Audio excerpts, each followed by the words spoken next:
खानम का और भारत को, अपने देश को थोड़ा नीचा दिखाने का कि भारत पीछे रह गया, भारत में कुछ ताकत नहीं है, भारत में सोच नहीं है, कंगाल पाकिस्तान के प्रति प्रेम नहीं दिखाई।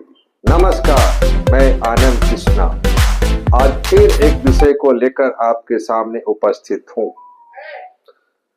न चीखते चिल्लाते हुए, न हाथ मलते हुए, बल्कि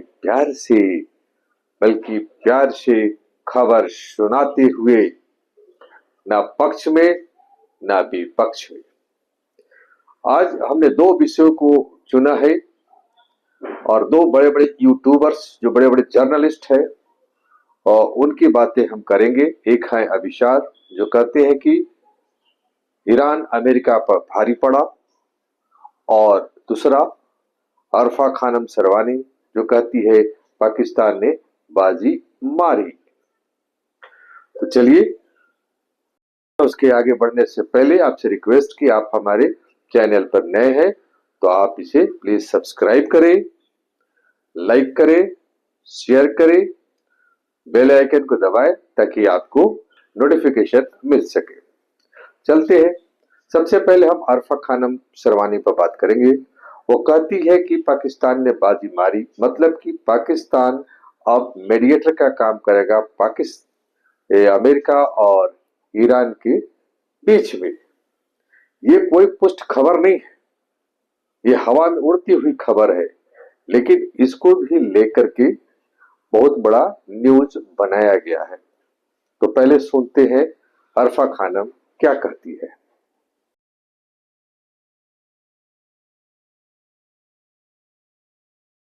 आयोजक है वो बन गया है शांति का नया मसीहा। पाकिस्तान को जो है वो शांति का मसीहा बनाया जा रहा है, टर्की को इन्वॉल्व किया जा रहा है, इजिप्ट को किया जा रहा है। वॉर रुकवा दी पापा। अब पापा के जब वॉर रुकवाने की बात आई है तो कहाँ है पापा? डोनाल्ड ट्रंप पाकिस्तान को देते हैं तमाम तरह का ओहदा, उसको देते हैं तमाम वजन, लेकिन भारत को मिलता है सिर्फ एक फोन कॉल। मोदी जी को आज स्वीकार कर लेना चाहिए कि वो विश्व गुरु नहीं, भारत को विश्व चेला बना रहे हैं। ये देखने के बाद लगता है कि पाकिस्तान के प्रति क्या प्रेम आ गया है।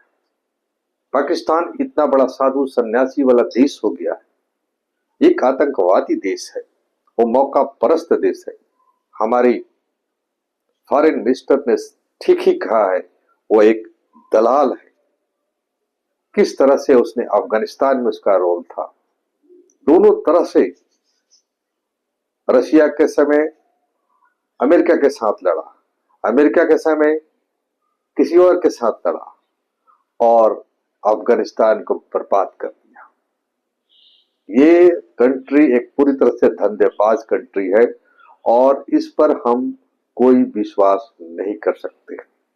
अपना देश अपने अनुसार चल रहा है। हमारे प्राइम मिनिस्टर, हमारे जो है फॉरेन मिनिस्टर अपने अनुसार वो डिसीजन ले रहे हैं, ये पत्रकारों के आधार पर नहीं।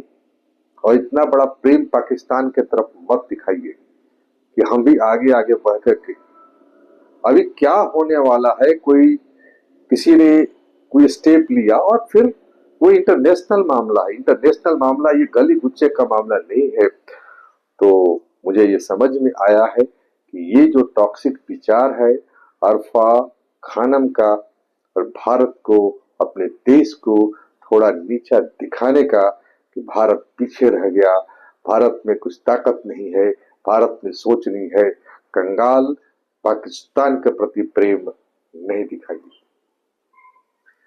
अभिशार ने कहा है कि दूसरे समाचार में कि ईरान ने जो अब्राहम लिंकन जो वारशिप है उस पर अटैक कर दिया है, फिर F-18 को भी पार गिराया है, जो IRGC वाले ने वीडियो जारी किया।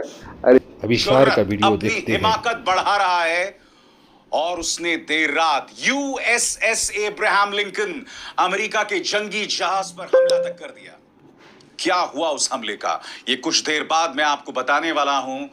मगर बीती रात दोस्तों, जैसे मैंने कहा, ईरान ने अपनी हिमाकत को और बढ़ा दिया और ये तक कह दिया कि अमेरिका के साथ हमारी कोई बातचीत नहीं हो रही है। इनफैक्ट ईरान ने 5 ऐसी शर्तें रख दी हैं जो मुझे नहीं लगता अमेरिका को स्वीकार्य हैं। दूसरी तरफ अमेरिका कह रहा है कि हमने ईरान को तबाह कर दिया। ईरान अरे यार, ये सब झूठे बहुत कुछ है भी। ठीक है, मान लिया कि वो अटैक कर दिया, लेकिन इतना चीखिए और चिल्लाइए मत। ईरान तो अपने क्या कहा जाए सुसाइडल स्थिति में है।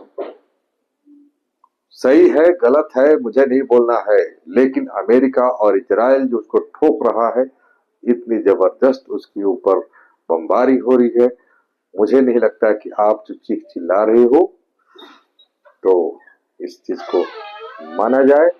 और ठीक है, तो चलिए ये आज का विचार इतना ही रहा, और फिर आगे हम बात करते रहेंगे। धन्यवाद, नमस्कार।